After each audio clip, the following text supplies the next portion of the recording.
I am Robert Lee Carter II. I'm from Keystone Heights, Florida, which is like a really small one-stoplight redneck town in North Florida. There's really nothing in Keystone except for like meth heads and trailer parks. So obviously I didn't start making beer there. I started whenever I moved like 10 years ago to Lakeland, Florida. I started at a large craft contract facility in Lakeland called Brew House. And their business model at Brew House is that they make beer for everybody else. So like if you guys were to open a brewery and you could no longer meet the demand in the public for the beer that you're making, you would farm your production out to some place like Brew House and they make it on a production scale for you. That way people get beer and you get paid and I get paid and everybody's happy. Does that make sense? Yeah. You guys ever heard of like Cigar City Brewing? Yeah. You ever eaten at a BJ's Brew House? Yeah. All of those places, plus Green Man and a bunch of other places, use Brew Up for their production capacity beer. Basically what that meant for me is that in a very short period of time, in the very first couple of months that I started in the beer industry, I got the opportunity to brew lots of beer in lots of different styles and lots of different ways. And so I got like probably 20 years of brewing experience packed in just a few years. So that was really great for me career-wise. Then I went to Yuengling for about a year. That was a soul-sucking, horrible production job. So I left it and I went back to Brew Up as a director of brewing operations, and now I make beer here on this boat. So I like it. It's pretty cool. Nice. Any questions for me so far? You make Nice. beer for Carnival or for Brew House? I make beer for Carnival. Okay. We'll cover that a little bit more in depth in a few minutes. So, any brewers here? So I can totally bullshit this whole thing. Yeah. Awesome, yes. No, of course I would never. Like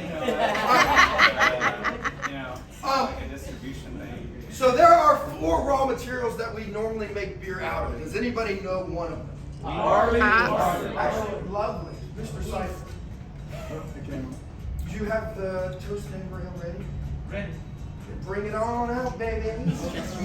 The reason I said that is I like to talk about, you guys said barley, wheat, you could say malt, you could say sugar. I like to talk about that in conjunction with the first beer that we're going to drink today, which is, like I just told him, the Toasted Amber Ale. The reason we call it a Toasted Amber Ale is because it's an amber ale that's kind of toasty.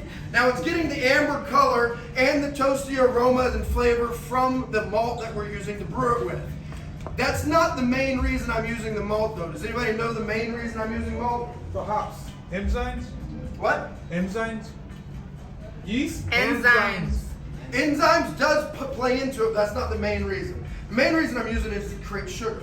Because I need to ferment that sugar in order to create alcohol. And without alcohol, beer sucks, right? So it's kind of important that I create sugar. Now, I could use anything to create the sugar out of, right? I could use honey, but that would make Mead. I could use apples, but that makes Cider. I could use grapes, that makes Wine. I see you guys are tracking very good. So the definition of beer includes cereal grain. Now we refer to that cereal grain as malt because the maltster is going to take the barley, the rice, the wheat, whatever it is. He's going to stick it in an oven. And you can kind of think about this the same way as like think about baking a cookie. The longer and hotter you bake the cookie for, the more browner it gets, yes? Yes. And the browner it gets, the more bitter or burnt it tastes, right? Right. Same thing with the malt. What you're doing is you're caramelizing the sugars in that malt and turning it into color. And it loses some of that sugar potential. We call that diastatic power, and it becomes more acidic. So like black malt almost tastes like eating a coffee bean because we've converted all of that sugar into color. That make sense? Yeah. Very good. Wow, he's going to bring you some beer in a second, so don't kill me, okay? Please, nobody bring my neck. Anyway, so we talked about malt. What's another ingredient? Water. You said it just a few seconds ago. You said it. Oh, hops. Hops. Hops are a green pine cone looking thing. They're actually fairly closely related to marijuana. And in the same way as marijuana, you have a bud or a hop cone. And inside that bud or hop cone, you have some seeds and stems, which I don't want. And then I have some flower that I do want. So the manufacturer of the hops, they strip off all the flowery stuff. They send it to me in a pelletized format that looks just like these little rabbit turds here. And what I'm using these hop pellets for is to generate bitterness and aroma. Now, bitterness is coming from something called iso-alpha acid. There's going to be a quiz later, so what does bitterness come from? Great. Man, so yes, the longer that I boil the hop, and depending on the variety of hop, the more of that alpha acid I'm going to get out of the hop and therefore increase or decrease the bitterness of that beer. Is that tracking for everybody? Okay. Also, there's a lot of aromatic compounds in the hops, and I can use those different aromatic compounds to create different aromas and flavors within the beer. Now, there's a lot of varieties of hops. Every letter in the alphabet from A, like Amarillo, to Zeus, Z, has at least one, if not multiple varietals associated with that letter. As a matter of fact, there's one called the 7 C's. It's not the 7 C's, 7 C's like Centennial, Calypso, Cascade. They blend those 7 C varietals together and they make the 7 C's variety. There's another one called Citra. Can you guess maybe what that smells like?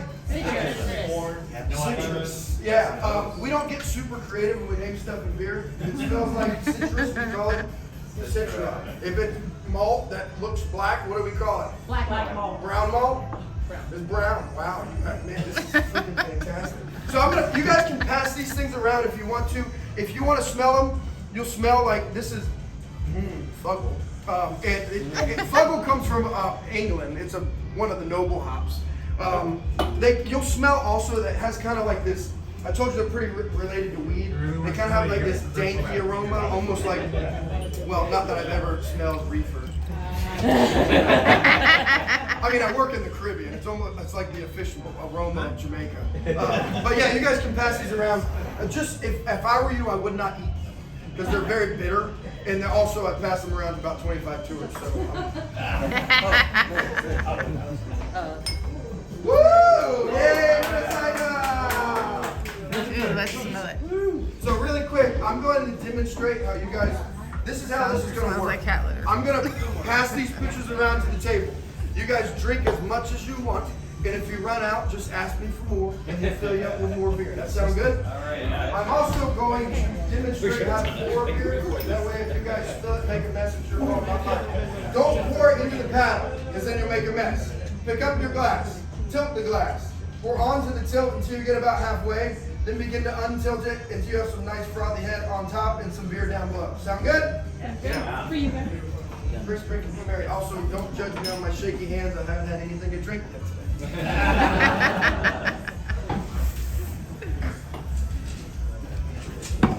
Thank you. If you would just pass it this way. All right, expert. Get to it. That is the Toasted Amber Ale. Yes, sir. This one Toasted comes in Amber right Ale. around 5% ABV. It is also our most popular beer that we have on the ship. That's probably because it's the most approachable beer that we have on the ship. It's like, think of it like, earlier this ranch water lady here said that she likes Yingling. Anybody else have ever had Yingling? So think of this as like a kind of a craftier, fancier version of Yingling. It's going to be very easy drinking, but you're going to get a lot more of that malty, toasty aromas and flavors. Make sense? Yes. This is my make sense. Last question. Yes, sir. You import any from Germany? Yes, so this guy just asked me, do we import any hops from Germany? Now, we source all of our ingredients from a place called Country Malting Group, or BSG, which stands for Brewers Supply Group. And what you guys can think of these guys as, kind of think of it like Walmart. Like Walmart sells sausage and toilet paper, and obviously those two things aren't coming from the same place, right? But you can buy them both under that one roof. In the same way, Country Malting Group sources the ingredients, the hops, from places like Germany or New Zealand or England. They get them from there and then put it under one roof so that I can go buy them. So yes, I do use some of my hops or like Tetnang or Tradition, Hallertau. Those are coming from Germany. Some of my hops that I'm using like Fuggle, EKG, those are coming from England. I've got some of the hops that we use come from the Pacific Northwest of the U.S., like the Yakima Valley up there in Washington State. Those all have cool names because we're American and we like to name stuff cool, like Warrior and Zeus and Tomahawk, because, well, you know, America. America. Fuck yeah. Any other questions on hops? Cool. What's another ingredient? We talked about barley or malt. We talked about hops. What's another one? Water. Yeast. Yeast is my favorite ingredient. You know why? It activates it. Because it produces alcohol. Without alcohol, beer sucks. We covered this, right? So yeast is a microorganism that's actually found in the fungus family. So, yes, this is all fungus juice you're drinking, and I know that's weird. It's probably going to get a little bit weirder than that, but just bear with me. Now, what I want y'all to understand about yeast is that there's two main varieties of yeast that we're using to make beer out of. There's ale yeast. Ales ferment hot and fast. Hot being like 66 to 72 degrees Fahrenheit, and fast being somewhere around 2 weeks of fermentation. Lagers, on the other hand, they ferment slowly and cold. Slow being like 30 plus days of fermentation, and cold being like 50-ish degrees Fahrenheit. Now, the biggest difference is, based on the environment that the yeast is doing the work in, they produce other stuff other than just alcohol. Esters? Esters, phenols, and I can use those things to change the way that beer comes out. So you ever had a Hefeweizen? Yes. Or like a wit, or a saison, or a sour? Those are all produced by different yeast strains, and we treat that yeast differently to extract more or less stuff out of them. That make sense? Yeah. Any questions on yeast? Awesome. One last ingredient. I'll give you a hint. Water. Water. The unsung hero in all beverage is water. Now, obviously, it's pretty important for me to have liquid to have water, right? Right. But what's important to us is not necessarily, it's more what is in the water, the minerals that are broken down into the water. And that what allows us to do is get like different levels of, well, it's not the carbonation itself, but how well does the carbonation stay in suspension? How big are the bubbles? How much does it actually bubble? Like think champagne or think wine. Like they're both slightly carbonated. One bubbles the whole time though, yes? Right. It also gives us something called mouthfeel. You know what mouthfeel might be? How it feels in your mouth?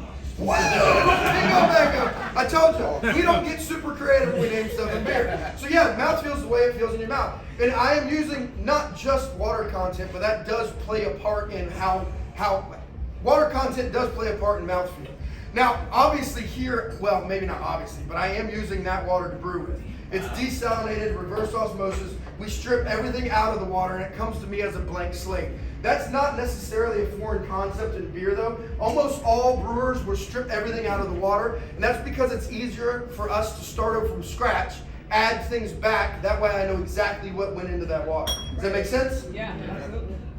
Awesome, cool. So now we talked about water, hops, malt, and yeast. Those four things make up the German purity law, the Reinheitsgebot. That's the definition of what beer is. And according to the Germans, that's the only thing they're allowed to make beer with, because I don't know if you know anything about Germans, but they're not the most flexible people in the world. Now, here in America, we do whatever we want to do. We put donuts in beer, blueberries in beer, hazelnut, chocolate, whatever. Candy bars in beer, we'll put whatever the hell we want in our beer. But here on this ship, I'm only using water, hops, malt, and yeast in my brewing process. And that's not because I think I'm cool, that's just because it's already hard enough for me to acquire and appropriately store those ingredients without trying to figure out where am I going to put 300 gallons of blueberry puree. Does that make sense? Yeah. Cool. So let's talk a bit about the process. Now, I told you I have malt, right? Or I have barley or wheat. Think of that as like what is a seed. And just like it's similar to a chicken egg. You have a shell that's protecting a packet of genetic material surrounded by some nutrients. And I need to access that nutrient, and in order to efficiently access that, I need to crack open that shell. So down on deck one, I have a mill. And the purpose of that mill is not to pulverize the grain and make flour. I just want to crack that shell open so I can access the sugar that's on the inside. That cracked up grain is now called grist, G-R-I-S-T, grist. If a brewer ever says, hey, what's your grist bill? He's asking you for the recipe or your beer in terms of the grain you're using to make it. We're now going to take that grist and we're going to mix it with hot water. Anybody know what the mixture of water and grain is called? What? Almost. Mash.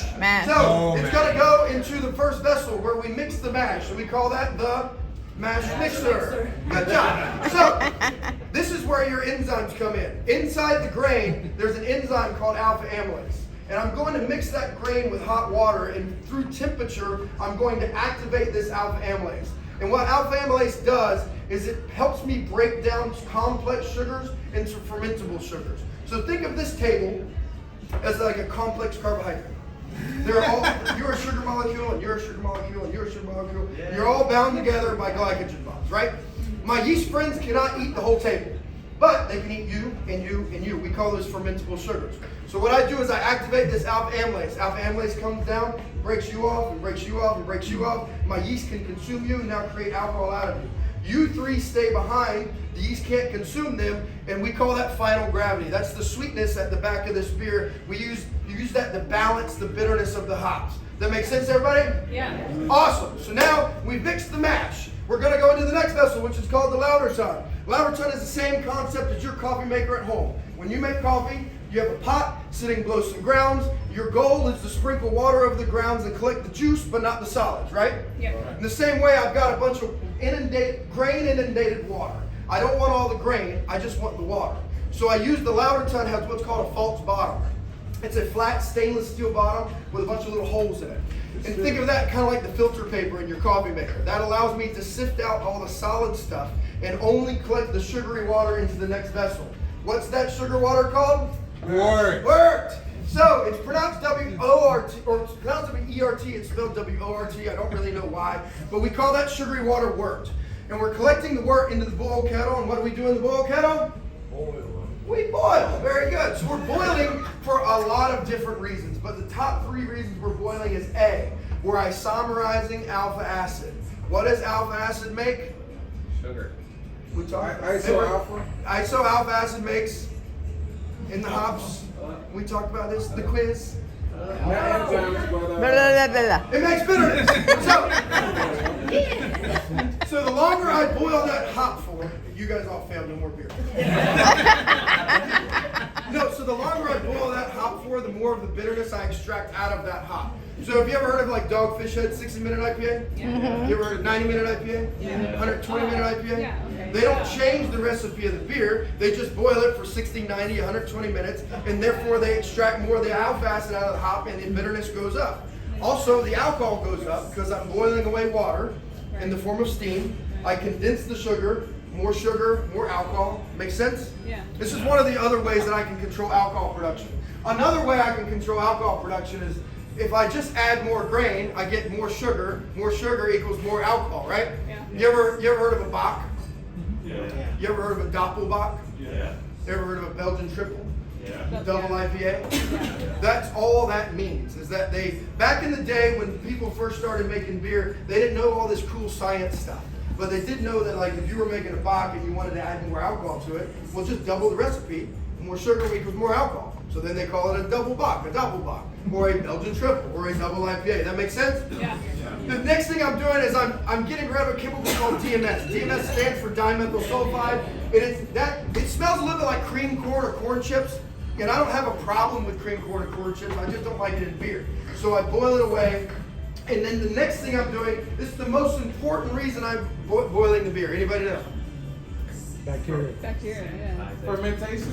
Sanitization, bacteria. Yeah. I've got to kill everything that's in that solution. That way I have control of what goes into the fermenter and ferments that beer. Because remember earlier we talked that the micro that ferments the beer is very important to the quality of that beer.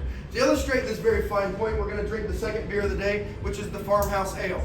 Farmhouse Ale is fermented using a Belgian Saison strain. You're going to get a lot more like kind of Blue Moon character out of this, like fruity, floral, bubblegum, banana, depending on your palate. You can also clearly see right now, it's hazier than the first beer. Yeah. And that's because that yeast strain likes to stick together. We call it highly flocculent, and that creates that visible yeast haze in the beer. Go ahead, drink up. I don't know exactly, but it's, I would say maybe 40s, something like that, maybe high 30s. All right, cool. You guys can all clearly see, taste, and smell the difference between the first two beers, right? Yeah. And now you can see why it's very important that we kill all of the other microbes that happen to be in the beer so that my first beer doesn't come out tasting like my second beer. Does that make sense? Smells like barbecue. Awesome. So now we boiled the beer. I'm going to now put it into the next vessel, which is called the whirlpool. In the whirlpool, we spin it around. Now we're spinning it around because I got rid of all the solid grain stuff, but now I told you I had a bunch of hops and all that kind of jazz. I don't want that solid stuff in the beer. So by spinning it and letting it settle, all the heavy particulate will settle into the middle. We call that the truth pile. The discharge port is on the side. Therefore, when I send it to the fermenter, I don't collect any of that solid stuff. Tracking? So, here's a quiz. We call it hot side because it's hot. And we're going to send it in the cold side because that's cold. Now, in the cold side is where all the yeast are. If I put the hot stuff on top of the yeast, what happens to the yeast? They ferment.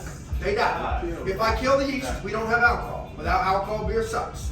So, in between hot side and cold side is a very important piece of equipment called the heat exchanger. Heat exchanger is the same thing as your radiator in your car. There's a bunch of really thin plates that are stacked on top of one another. We run cold stuff over one side of the plates, hot stuff over the other side of the plates. We exchange the heat between the two mediums, therefore the hot leaves cold and the cold leaves hot. This is the part that's important though, because once I cool it down, it's susceptible to be re-inoculated with anything that's in the environment, right?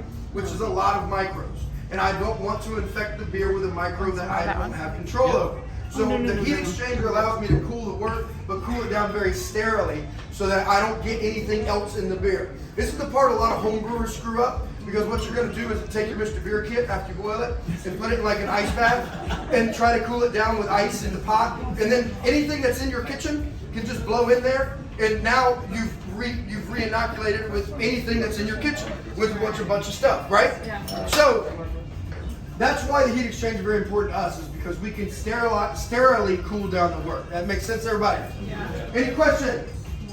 Comments? Concerns? Question about yeast. Yes, sir. Standard yeast recipe, or is there a general yeast recipe you're looking for? Is it I mean, there are more common yeasts that people use, like 001, 1056, West Coast Chico, whatever you want to call it. That particular yeast strain is very common in beer. Like most of, I would be willing to bet that most of the like IPAs or ales that you guys have had from Publix or wherever you get your beer was probably fermented using that particular yeast strain. There are more common strains that people use, and that's usually that commonality is because they're hardy yeast. They don't die super easy. They reproduce well, and they create beer very consistently. Like there's one called 007, which is an English dry strain, and it makes insanely good beer, but it's a freaking pain in the ass. So people don't use it that much in production because it's very unpredictable what it's actually going to produce for you. Does that make sense? Yeah. Awesome. Let's go inside, take a little field trip. We're going to go look at some of my cool equipment. Two things. A, I know you're all on vacation, probably drinking beer all day. If you got to drain the main vein, there's a restroom directly in the door that we're going to walk into. Second, this is a drinking tour. So if you want to bring your beer with you, I welcome you to that. Sound good? Yeah. Let's go. Why are they empty? What's that? Why are they empty? Well, because they're empty right now because this is where I brew the beer. So everything we just talked about outside, this is that process. And it's a little bit difficult for me to brew and tour at the same time. Because, well, the thing is brewing is very much like cooking. It's very time and temperature dependent. And if I'm out there doing a tour for you guys, and I go over like my mash time, or something goes wrong, like the pump cavitates or whatever, I need to be in here to fix it. I often tell folks this is kind of like, Your baby. it's a little bit like a kid. Like, do you have a kid? You have Yes. children? Yeah, not anymore, but yeah. You remember whenever like little, like as long as you're there, they're behaving. They're doing what you're supposed to. But if you walk away from that little turd, things are gonna go sideways really quick. And that's kind of like this. Like as long as I'm here watching it, nothing really goes awry. But if I go outside and do the tour, then shit goes sideways. And we try to avoid sideways shit. You're awesome. All right, it looks like we've collected everybody. It seems like, right? Raise your hand if you're not here. God dang it. All right, now, this is my brew house, or what we refer to it sometimes as a brew deck also. The reason we call it a brew house is because in history, I told you guys we've been making beer a long time, there was no reason to air condition the place where it's all hot. So they put it in a separate house and they call it a brew house. We call it a brew deck because it's always lifted up on a platform like this. That's not because they wanted to give me a stage. That's because all the pumps and pipes and hoses are located under this deck that helps me move all this liquid around during the brewing process. There's a couple of very unique things about this brew house, and other than the fact that it's on a cruise ship. Now, one of them is very obvious. I'll give you a hint. Empty. Yeah. They're glass. The glass. There is no good reason for this to be made out of glass. As a matter of fact, there's a lot of good reasons. Yeah, it's pretty, but there's a lot of good reasons for it to be made out of stainless steel. Because really what I need the substance to do that this is made out of is it needs to hold liquid, it needs to hold temperature, and it needs to clean with some kind of ease. Well, stainless steel does all of that, and it's a whole lot more cost effective than this big, thick tempered glass. But to his point, it's pretty. And Carnival likes pretty stuff. So we bought this pretty brewery. I love it. Yeah, we bought this pretty brewery because here's the deal. You open a brewery, the liquid that comes out of your tap is what makes you money. You understand that, right? At Carnival Cruise Lines, I already made my money. My business model is not necessarily the liquid that's coming out of this, the beer. My business model is creating an attraction, something cool for people to come and see. This is why we were able to make ours out of a very pretty brewery. But the point is that, like, if you were to open a brewery and you asked my advice about making it glass, I would tell you don't do that. Because on land, it just doesn't make any sense. That makes sense? It doesn't make sense. Does that make sense? Yes, makes Now, we sense. are striving to make really great beer. See that award there on the wall? We are making award-winning beer on the ship. So yeah, we do want to make good beer, but that's not the primary model here. Now, another very unique thing about this brew house is how many processes did we talk about outside? You remember? 4, right? Mash, lauter, boil, whirlpool. How many vessels do you see here? 2. That's because we had to combine that 4 processes into 2 vessels because I'm on a ship and I don't have space to put a bunch of junk everywhere. So this is the mash boil. Wow. So we start the beer here and we add the water, the grain to the water. It then sits there and cooks. We then put it over here. This is now the lauter time. You can see that it has this flat stainless steel bottom. That flat stainless steel bottom is going to separate all the solid, and we're only going to transfer the liquid over here. We then boil that liquid. What the hell are they doing?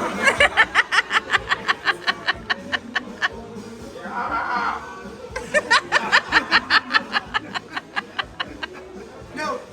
So, I'm going to boil that liquid. I'm going to add the hops, so I summarize the hop acid. We get rid of, and we sterilize it. I then shoot it all back over here. This is now the whirlpool where we whirl it around. What do you think I did with all the grain that was in here? Ate it. Huh? You ate it. Nope. Actually, pretty close. We used to have a deal with the EPA that said as long as we ground up all your food scrap, we could shoot it outside. But we couldn't guarantee that the only thing you put on your plate was only food. So we stopped discharging anything outside because we don't want to kill sea turtles and we also don't like paying fines. So now what we do is we take your food scraps and put it in what's called biodigesters, which are basically a big septic tank. Bacteria eats it into gray water, we process the gray water, everybody's happy. But the husk, the shell from my grain, doesn't get eaten by that. So I discharge mine into USDA approved solid food waste bins and then I get rid of it in Canaveral. What happens to it from there? Landfill. Not my grain, not my problem. It probably just goes to a landfill though. It's all organic material, but so it doesn't really matter. So then I'm gonna put it in that room, and that's where we do fermentation. Let's go over here and clog up the hallway. This is, I had to change this part of the tour. Usually we used to go in there. Now, I had to change it because of COVID stuff. The company said I'm not allowed to take a big group of people into a confined space. But I'm just a guy who makes beer. What do I know? But what I really want to tell you guys is after the tour, I'm sure maybe one of you guys want to take a picture or something like that. I'm happy to open the room and like I can take you guys in and take a picture and like you in. I can take small groups in. I'm just not allowed to take the whole group of people. Sound good? Yeah. Now, this is what we call the cellar. The cellar, we call it the cellar because the temperature control during this portion of making beer is very important. And back in the day, they didn't have all these cool engineered tanks and stuff. The only way that they had to control the temperature was to put it underground and the earth would insulate it and control that temperature. Nowadays, we still call it the cellar because we're lazy and we don't like to change what we call stuff. But we use these engineered tanks to control the temperature now. These are all double jacketed stainless steel tanks, and inside that jacket we run a substance called glycol. Glycol has a freezing point that's much lower than water, and I can use that cold glycol to control the action of the yeast while they're fermenting.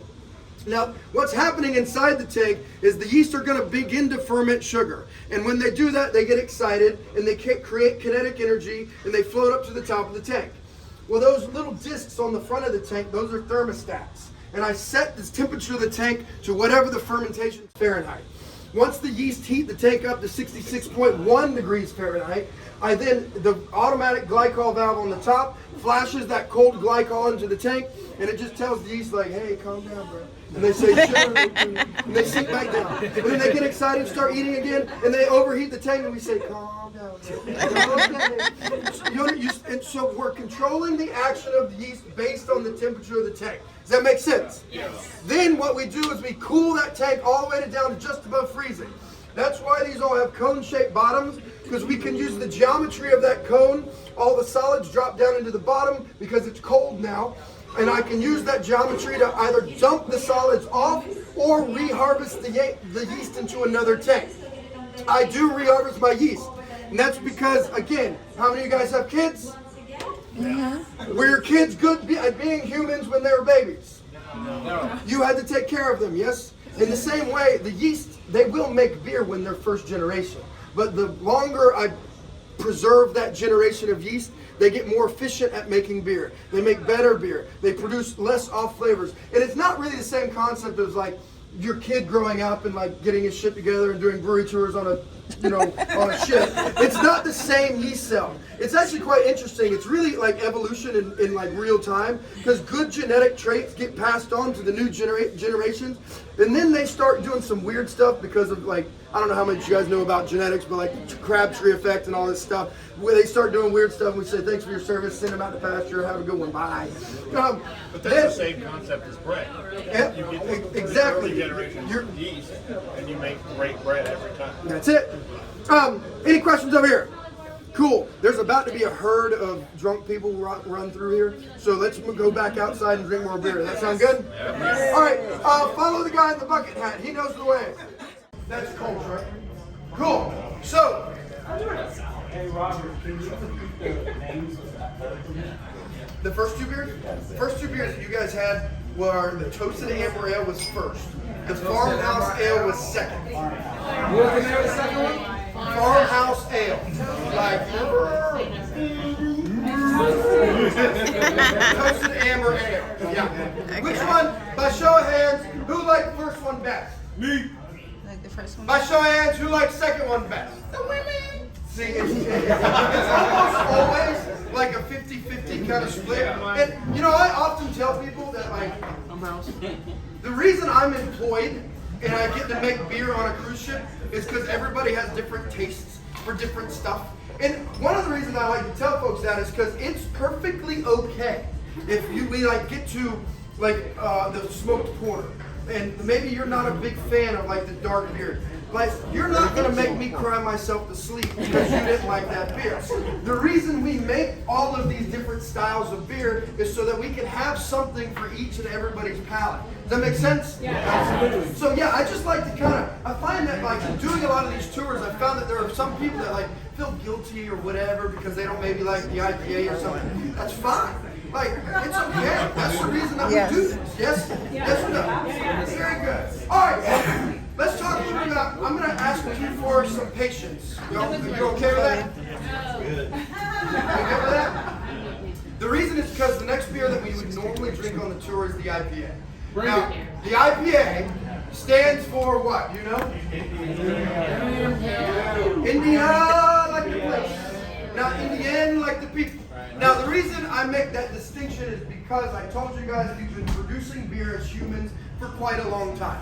And back in the day, England was making about two styles of beer. They were making brown ale, and they called it that because it was brown. And then they were making pale ale, and they called it that because it wasn't brown. Good job. So, you remember the East India Trading Company? Yes. That was a real thing. And England found out that India had some cool stuff that they wanted, like silks and spices and whatever. So they started doing trade with India, and they were sailing their old wooden ships around the Horn of Africa a very long way. Not cool, fast ships like the Mardi Gras with roller coasters and stuff. Like these are old wooden ships like, Sunday, Wales, vagina. Anyway. They got all the way down there to India, and they figured out that their beer had spoiled because the only way that they had to package their beer was in big wooden barrels. And those wooden barrels don't seal very well, and the enemy of packaged beer is oxygen and light. And so they got oxidized beer by the time they got there. They said, dang it, this beer tastes like crap. What should we do? And she said, hey, why don't we throw these hops that we got in the beer and maybe it'll taste better. And what do you know? It worked. It tasted okay. They said, damn, this is pretty freaking good. What should we call it? Well, where are we? Indiana. What is it? So that's how it got its name. By adding hops to already finished fermented beer, we call that process dry hopping. And what that allows us to do is get more hop aroma and flavor without necessarily extracting more bitterness, because I'm not boiling that hop. I'm not extracting that alpha acid with the temperature. So I'm just getting the hop aromatics out of it. That makes sense? Yeah. Now I know most of you are probably thinking, well, Rob, all IPAs are more bitter. Well, that's because that base style of pale ale, those are drier, more bitter beers. And so by dry hopping it, I don't necessarily make it more bitter. I just get more of the hop aromatics out of it. Make sense? Yeah. Awesome, cool. But this is the patience I'm going to ask you for. We would normally be drinking the IPA next on this tour, but I don't have any now. And this is the reason. I have a tank back there. Remember I told you about the automatic glycol valve on top? Mm-hmm. That automatic glycol valve is supposed to talk to that thermostat. Once the thermostat says do, well, you know, the temperature thing? Yeah. Well, that automatic glycol valve is stuck at the moment, which means it's either all the way open or all the way closed. When to dry hop beers, you want it somewhere around 60 degrees Fahrenheit, because that's where you get the most aromatics out of it. So I don't need the valve all the way open, because that would put it at like room temperature, 60, 70-ish degrees. If I put it all the way closed, or all the way closed, it's hot. All the way open, it is too cold. IPA will be available for you guys this cruise, because I got that part in. It's being installed later, actually, I think this afternoon. Or it might be being installed right now. God, I hope it is. But, so the cruise, during this cruise, the IPA will be available for you guys to try. I just don't have it presently, because I don't want to feed you not great IPA. Sound good? Mm-hmm. Yeah. But instead, I brought you out this Kolsch, which is a seasonal beer that I make. Now, think about the Kolsch. Has anybody ever heard of a Kolsch? Yeah. Yeah? Kolsch. It's a German style of beer. It's very much like a lager. It's a very crisp, easy drinking beer. Most of you guys are probably going to like it a lot. So I'm going to pass that out now. Sound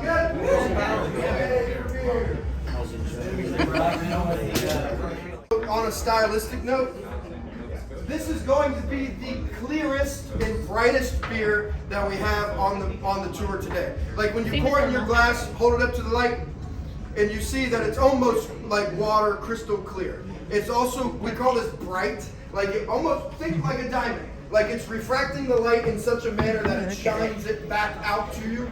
Kolsch's are a very pretty beer. They're like if you put a Kolsch in a glass and sit it on a bar, that's a commercial. Like they're gorgeous beers to look at. And that's a style thing for them. It's pretty. Look at that. Nice. Try it. See, that's like a damn commercial. Look at it. It's gonna taste better. But they also Very, very mild.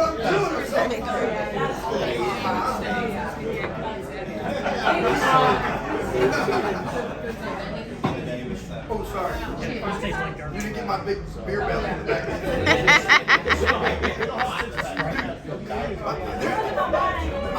Some lady took a picture of me doing the tour a couple weeks ago and like tagged me on Instagram. And I'm standing here, and as you guys see, like I'm not Italian, but I talk like one. Like, so I'm doing like this, my normal jam. And I was wearing a different shirt. I was wearing like a light brown shirt. And well, I'm a big fat white guy. I had sweat rays. Yeah, right? And so, That's like a comedy show. no, so this lady took a picture of and like she was sitting like where you're sitting. And like so I'm talking about something and like in the picture I'm like doing this pose, this, like sweat ring. And she like tags me on Instagram and I was like, no! You couldn't like get one of me like smiling like with my blue eyes or something, make me look like a freaking carrot. Like, what's wrong with you, man? Baked potatoes. Anyway, so let's talk a little bit about fermentation. Now this part of the tour is going to get a little bit weird, but bear with me because there's a reason I'm going to tell you in the way I'm going to tell you. So y'all understand that in brewing I am making sugar, right? Yes. We talked about this. I am then going to send that sugar water into a fermenter where there's yeast. Yes? Yes. The yeast are living organisms. What they're trying to do is make energy for reproduction. That's what everybody's trying to do, right? So the yeast consume sugar, they metabolize sugar so that they can make energy. The same way that you ate breakfast so that you could make energy. You have byproducts. The yeast also make energy and have byproducts. So you are drinking yeast poo poo caca pee pee. But the reason I'm telling you that in that very kind of off-putting way is so I want you to understand that like you don't like to hang out in your byproducts either, do you? Like you don't go for a little jacuzzi swim in your septic tank? Like, no. The yeast don't like to be in their byproducts either. So this is what you and I were talking a little about earlier. The higher alcohol that I ask the yeast to make, the more angry they get because they don't want to be in that high alcohol environment. This is why a lot of people, they think that like all dark beers are stronger or all IPAs are stronger. No, they tend to be stronger because I can use those big bold aromas and flavors of like dark chocolate, hazelnut, coffee in dark beer, and also in IPAs, the hoppiness, the bitterness, to cover up the mistakes that the yeast make by being in those high alcohol environments. That making sense? Yeah. This is why this beer, I told you, is a Kolsch, and it's like right around 4.5%. It's not very high. Same thing with all of like the lagers, Bud Light, Miller Lite, all those things. They're fairly low alcohol. You're never going to see a high alcohol lager because there's no flavor in there to cover up those yeast mistakes, and that beer's going to taste like garbage. But I can make a 13% stout because the big bold flavors in that stout are going to mask the mistakes that the yeast are making. Does that make sense, everybody? Yeah. Yes, sir. Tracking? Yeah. Awesome. So let's talk a little bit about how Carnival got involved in making beer. How many of you guys been cruising Carnival for a while? So you guys remember years ago? You had a question for me earlier. IBV? IBUs. Or you? Yeah. Yeah. Let me address that really quick. What? Go, man. Really quick before I get into what I was about to say, let me talk to you about IBUs. Now, I missed that part because we didn't have the IPA to drink, but that's okay. So, IBUs, anybody know what that stands for? International Bitterness Unit. Very good. International Bitterness Units. Now, what I want you guys to understand about this is us brewers have specs, and we're shooting for those specs. There's a color spec, there's a clarity spec, there's obviously an alcohol spec, there's mouthfeel, there's carbonation, and then there's IBU. IBUs is measured by shooting the beer through a mass spectrometer. We measure the amount of alpha acid that's dissolved into that solution, and therefore I can put a number, I can quantify how bitter that beer is. Does that make sense? Yeah. But that is a completely arbitrary unit of measure because everybody here tastes or perceives bitterness differently than everybody else here. Bitterness is something that you perceive. So by assigning a numerical value to it, it's really kind of arbitrary. The reason that we measure it though is so that I can compete my IPA with your IPA and either win or lose because we're competing under the same set of rules. Does that make sense? Yeah. It's kind of hard to win a race unless you know the parameters of that race. Fair So we have these specs so that we can compete our beers and that they fall into the same category as one another from a quantifiable standpoint. Everybody tracking on that? Gotcha. Now, you asked me earlier what are the IBUs of all of our beers. Really, the Toasted Amarillo and the Farmhouse Ale are going to be like fairly low, and maybe the high 30s, low 40s, maybe even like the mid 30s. They're fairly low. Our IPA is scoring somewhere around like a 75, 80-ish. And then the smoked porter is actually, and this is a really great segue, the smoked porter is going to be not that much lower than the IPA. But you're not going to perceive that bitterness because there's so much residual sugar left behind there that it balances that perception of bitterness. Does that make sense? Yeah. You guys made me stutter. All right, so let's now drink some smoked porter.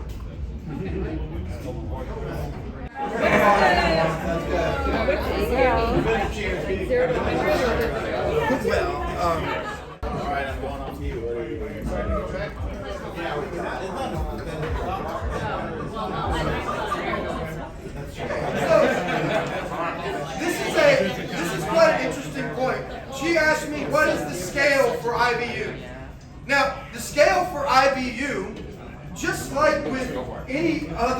thing is almost, there's like not really a cap. Like, so think about like salt water. There's not really a cap on how salty is the water until it just becomes salt. You can just continue to add it until you just have a block of salt. I could continue to add IBU until I have nothing but alpha acid. But, so the scale really it doesn't apply to like, we don't measure it to a certain point and that's the cap, except for the human threshold for tasting that thing. So you can only taste so much bitter. So if you continue to add hops until you have like 300 IBUs, you've now just wasted all of that money on the hops because people can't taste anything over about 120 IBU. Okay. Does that make sense? Yeah. So that really is the measurable scale. Now you will see some guys do these marketing ploys that are like, oh, I made 180 IBU beer. That's just marketing. You're not going to be able to taste it. Maybe they did make that beer 180 IBUs, but you're not going to perceive that any differently than 120 IBU. You had a question? I have a question. So Sorry, gray shirt, gray is hat. ABV the same thing? What's that? Is ABV the same thing? Like, is it only so high you can go ABV and then it just not? Well, the reason alcohol can only go so high is mainly, at least in beer, is more to do with the yeast's ability to stay in that solution of alcohol. So you can only ferment something, like fermentation will only produce so much alcohol before the yeast just won't survive in that alcohol anymore and they die. And it varies on the yeast strain. Like champagne yeast will ferment a whole lot higher than like lager yeasts. But then, so just for all you whiskey, bourbon, whatever fans out there, the process is the same. They take grain, they mash it, they extract the sugar, they feed that sugary water to Not to yeast. mention they run it through a still. Well, listen, they ferment it, then they call that wash. Instead of beer, they call it wash. Then they take that wash, it's really just beer, and they put it in a still. Alcohol has a lower evaporating point than water. It evaporates first, they collect it in a condenser coil, they cool it down, catch that condensate, then put it in a barrel, and it mixes up the aromas and flavors and all that jazz, and that's how you get that. That's the only way to get higher ABVs, because yeast just won't ferment out to a certain point. That make sense? ABVs or IBUs? No. ABVs. So, let's move on. Again, how many guys been cruising Carnival for a while? You guys all probably remember that years ago, all the drink menus were the same across the entire ship. Yeah. So, about 10 years ago, that began to change though, because we got a new vice president of beverage operations. We got a new vice president of beverage operations, a guy named Eddie Allen. And the reason that we hired Eddie Allen is so that he's really good at kind of like reinventing the wheel, kind of creating newness and exclusivity. And one of the first things he did was he said, maybe people up on Lido want like fun and fruity cocktails. And people in the steakhouse want fancy steakhouse cocktails with their fancy steak dinner. Yes? Yeah. Yes. Basically, he was matching the vibe to the menu of the drink menu. Right. Like those two things would go together. Of course, that makes a lot of sense, right? Right. Well, in 2016, when they built the Carnival Vista, he also happens to be a big fan of craft beer. And so he said, hey, can we put a brewery on board? And they said, sure, why not? So the Carnival Vista was the first ship in the North American fleet of commercial cruise lines to have a brewery on board. That brewery is located in a different venue than this. It's not in the Pig and Anchor. It's in the Thirsty Frog Pub. The Thirsty Frog Pub has a different like vibe and decor. They have like tropical palm trees and tiles. They have small bites and appetizers, not a full menu. And they also have different beers. They have the Caribbean Wheat, the Port Hoppin' IPA, the Java Stout, the Thirsty Frog Red, and then they have a seasonal tap, which is dealer's choice. Whatever I feel like making, I make. Right. That concept worked for Carnival. I said, hey, people like drinking Carnival beer that was made on the Carnival ship. Yep. So this time, when we build Horizon, we're going to put another brewery on board. But this time, let's get in touch with Guy Fieri. We'll do this beer, bourbon, and barbecue. We'll put it in this like sexy patina vintage thing. We'll hire another bearded guy. He'll make we'll also make different beers to match the new menu. So that we did the Toasted Amarillo, Farmhouse Ale, West Coast IPA, Smoked Porter, which pairs very well with the smoked barbecue menu at this particular restaurant. That concept worked out again. So this time they said, man, I think our guests should have our Carnival branded beer on every Carnival ship, brewery or not. All the ships should have the beer on board. Do you think I can produce that much volume? No. So they got in touch with this large craft contract facility in Lakeland, Florida called Brew Brewery House.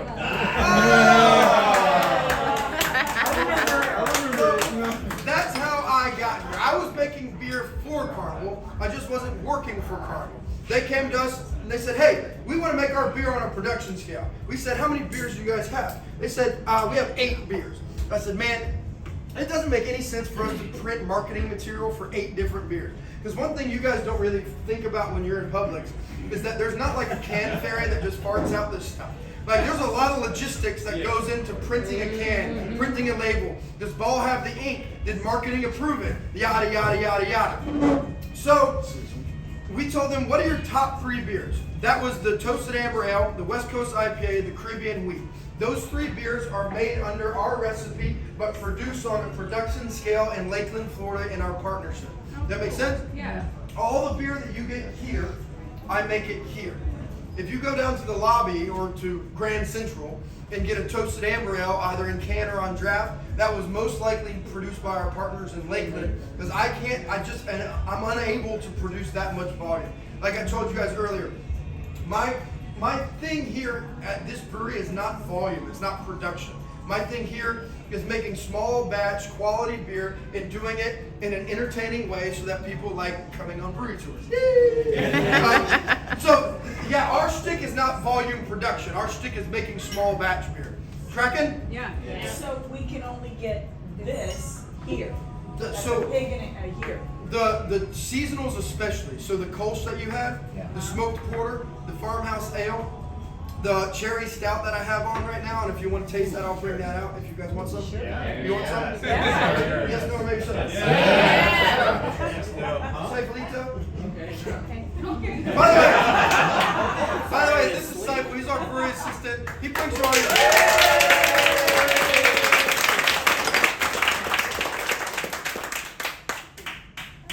I quite literally, I'm not just saying this because he's here, I quite literally could not do what I do without that guy. 100%. Like, think about this. Like, if he wasn't here, just what we're doing right now, every time that you got a pitcher brought out to you, I would have to say, all right, hold on, let me grab your next beer. And go in there and pour 5 pitchers of beer. And then you'd have to sit here with your thumb up your ass. Not that you would actually. Think of other places. Huh?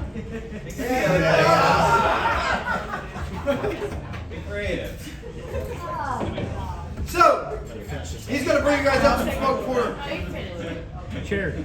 Cherry.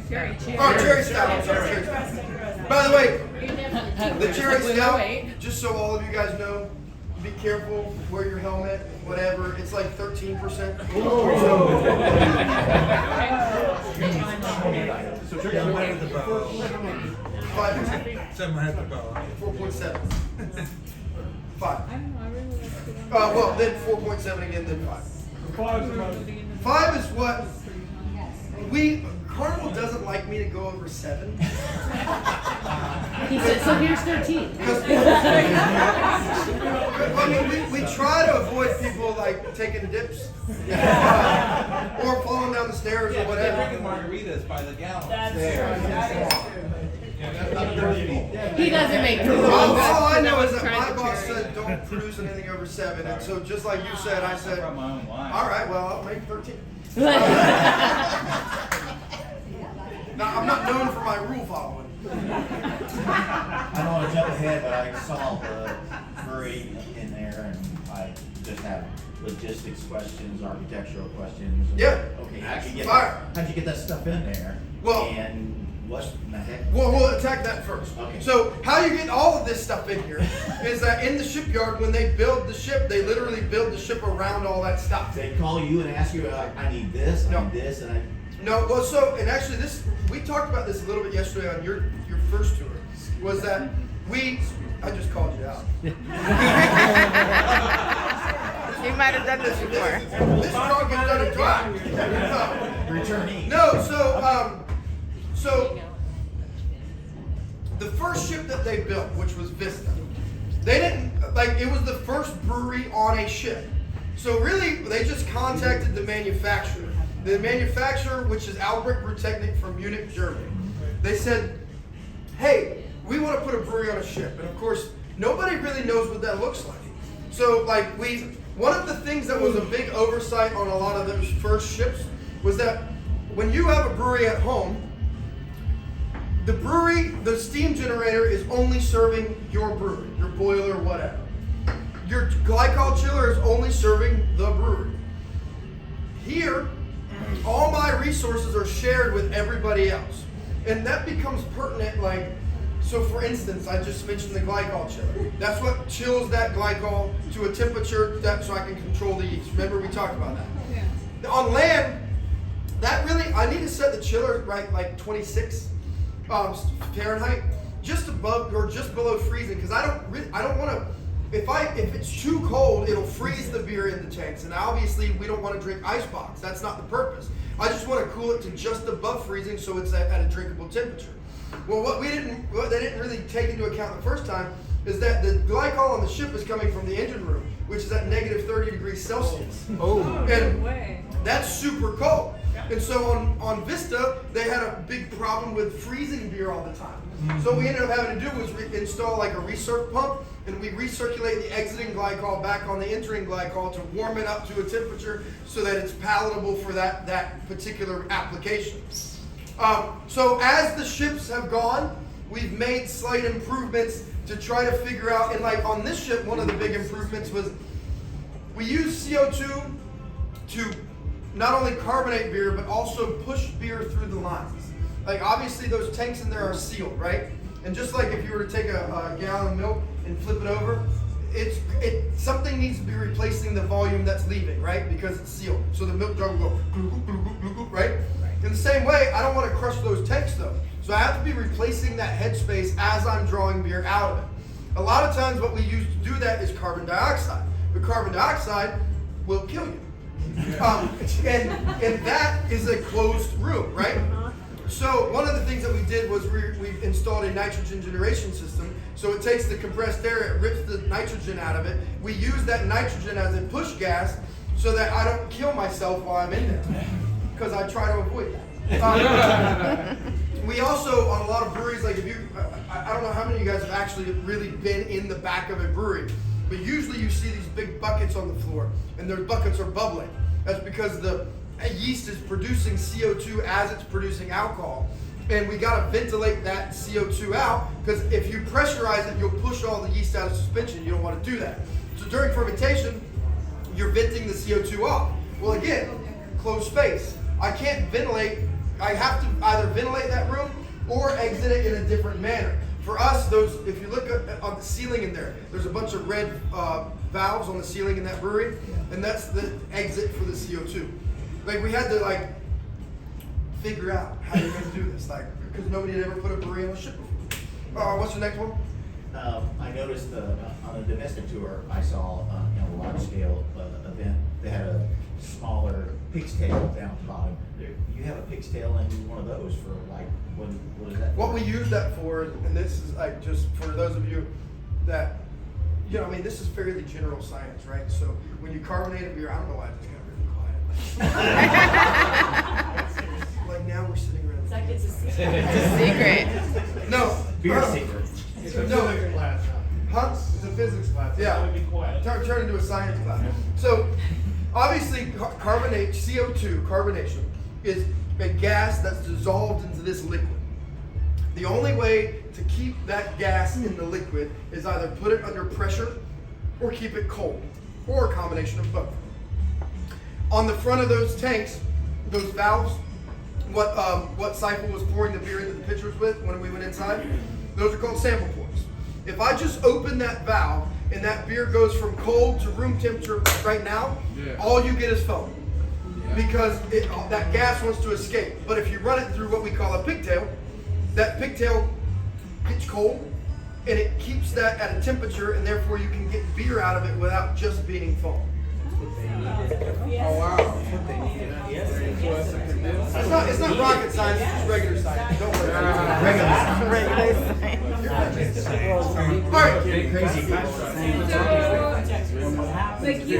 Today you were saying you had to fix a part, right? So you're out in the middle of nowhere. How do you problem solve when you're out in the middle of nowhere? Well, the problem solving isn't, that's actually an interesting point, like, as it pertains to my job. Yeah. So, like, on land, whenever you work at a brewery, let's say this whole table works at a brewery. Let's say you're the brewer, and you guys are what we call cellarmen, so you work with tanks, doing yeast dumps, carbonating beer, and filtering, and all that kind of jazz, and cleaning stuff, and blah, blah, blah. You're the packaging guy. Well, really, I need to be 3 packaging guys. So you're making the sugar water. You're fermenting the beer, and you're packaging the beer off. That's all you do. You just make beer. You just ferment beer. You just package beer. Actually, let's say you just package beer, and you're in front of the house chick, serving beer, entertaining guests, whatever. This job here for me, I got to do all that. I got to brew the beer. I got to ferment the beer. I got to package it like in some format, like kegging, draft line service, blase. Clearly, I'm doing the tours. You order all of your own raw materials. I got to go get certificates and paper from the print shop. So that's one of the things that makes this position kind of hard for us to hire. And we also, I don't necessarily do my own maintenance, but I troubleshoot all the problems so that I can tell the engine guys what to do and what's broken and how to fix it. Does that make sense? Yeah. So the troubleshooting really isn't the problem, it's the acquisition of the particular part. Right. Because being on a ship, I don't have, like at Yuengling, they have a warehouse. It's probably the size of this ship. And they have at least 4 backups for everything that's in that plant. Because at Yuengling and AB, time is money. And if something goes down, they're losing time, therefore they're losing money. So when I was at Yuengling, if like something broke, like 10 minutes later, that joker was fixed. It's amazing. They have like an army of guys that just like run in. It's freaking nuts. Here though, because I told you, Albrecht Brewtechnik, Munich, Germany, that's all custom built for us from Germany. I also don't have a bunch of space to put a bunch of spare parts. So when something goes down, and obviously, you see an Ace Hardware? So when something goes down, what for us the downside is, how am I going to get that part here? Right. What can I use to jerry rig, redneck engineer that thing? You know. Yeah. I mean, we do a lot of that, like. You know, Yeah, you old have to Budweiser until you get mechanics something. do that thing. Duct tape. Huh? Duct tape, WD-40, Teflon, that joker. Come on, baby. You can always go to like Curacao. Now, Yeah. on that note, fortunately for us, the fortunate thing for us on that note though is that because I'm not a production brewery, this equipment doesn't get abused the same way it does at. So most of and because I'm subject to random inspection by U.S. Public Health. So we scrub. You were saying a little while ago about the brewery that was like in a warehouse. Most breweries are like in a glorified tin box. And you go in the back and the fermentation, all there's dust everywhere and spiders and crap because the outside doesn't matter. The inside of the tank needs to be super clean, but the environment that the tank's in doesn't make any difference at all. And on the brewing side of stuff, I don't need it to be sterile in any way, shape, or form because guess what? I'm boiling it. Who cares? Like, I would never do this, but you could literally take a shit in the freaking bowl kettle. It wouldn't make any difference at all because you're boiling. But now you might get some extra flavor.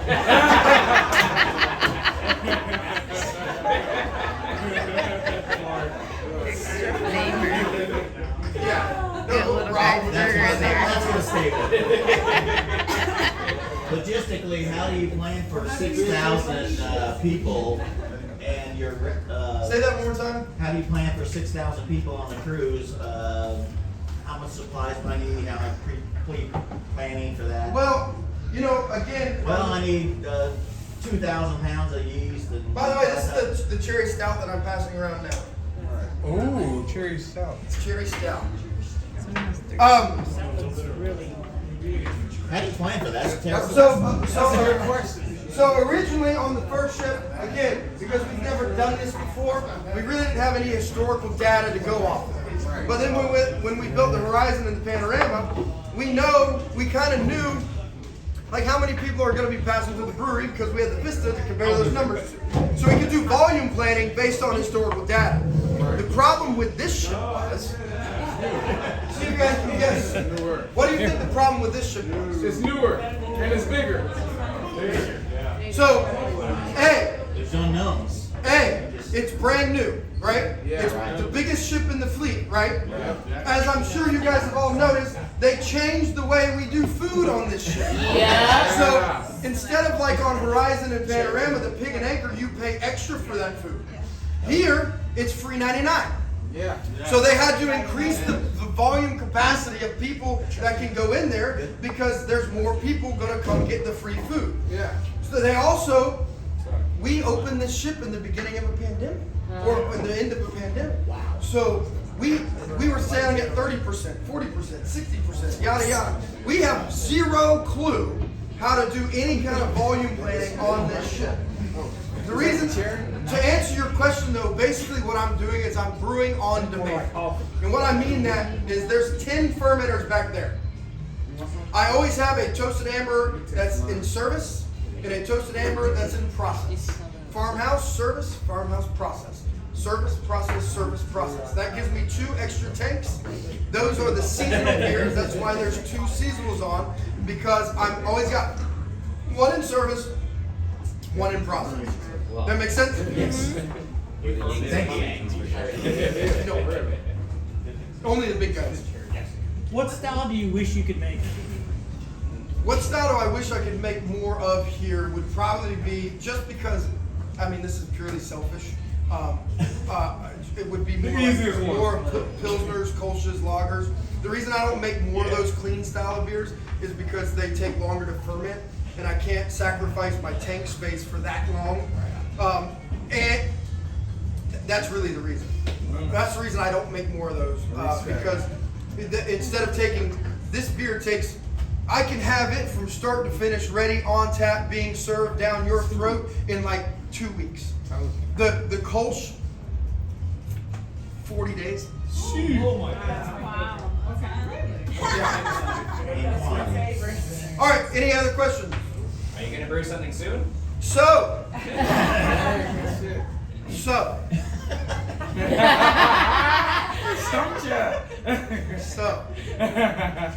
this is kind of good news and kind of bad news. I got 2 sides of the good news. First of which, you guys were all smart and you did the brewery tour today. Yeah. The reason that was smart is because I'm leaving tomorrow. Oh. So there will be no more tours this week. So wait, are you staying in Puerto Rico? The second part of the good news is that I'm flying out of San Juan to Miami because we're doing our first collaboration brew. Party. We're doing a collaboration brewing with Miami Brewing Company, which will be fun and cool and all that sounds jazz. really fun. What that means though is A, there's not going to be any more tours this week. B, I'm not going to be brewing anything this week because I'm not here. Don't forget C, you're living a cool ass life. I'm kind of a big deal.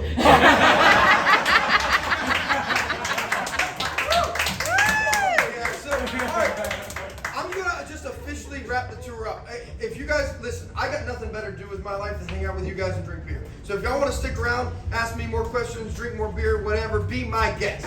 I just don't want to get anybody in trouble with their spouse. If you have dinner reservations or whatever, I've literally had a guy one time. He was like sitting, just chilling, hanging out. His wife comes up all dressed fancy, and she's like, "Honey," and of course he's hammered out of his mind. He's like, "What?" She said, "We have reservations." He said, "Oh yeah, when?" And his drunk ass, still in his shorts, tank top, and a flip flops, she cut eyes at me. Like, I was like, "Lady, I'm sorry." So from that point forward, I always tell folks, I'm going to officially wrap it up. That way, if you need to go, you can go. Again, I'm happy to hang out with you further. So to wrap this thing up. Was this the cherry or was this coffee? So to wrap this thing up, I have 3 presents for you guys. Yeah!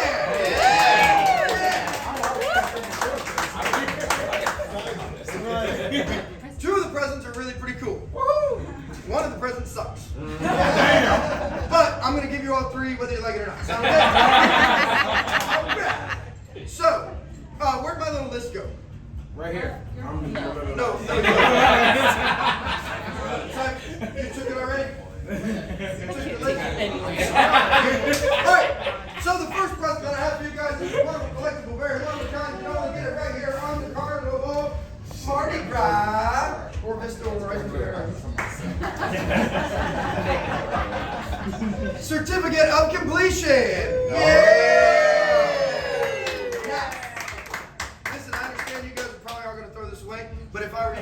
frame it and put it on your mantle and like think about me every time you look at it. You can even like download a picture of me online and put it there. But yeah, I'll stamp each one. But in the more immediate future, what you can do with it is I'm going to sign the bottom of it, just like this. I'm going to put my signature on it. You can show it to one of any of the bartenders at this bar, and they will give you another pint to whichever one was your favorite beer. Tastes like Then we take it coffee. back to our room. What? When we take it back to our room. Take what back to your room? The pint. Yes! Okay. He said yes. I just had to make sure there's no restrictions. Heck no, buddy. So the only restriction is you can only get it at this bar, and that's only really because the beer that I produce here on board really isn't inventory. Like nobody's counting it. It doesn't really matter. If you want 17 of them, take 17 of them. I don't care. Sound good? Cool. So this is also the one that I'm going to deliver to y'all's cabins, because I've just found that in the past it's a whole lot easier for me to give it to your cabin steward. That way you don't have to carry it around for the rest of the day and it gets beer on it while you're sitting out here talking to me and all that jazz. So in the morning it will be in your cabin. Sound good? Yes. Yes. All right. The second present that I have for you guys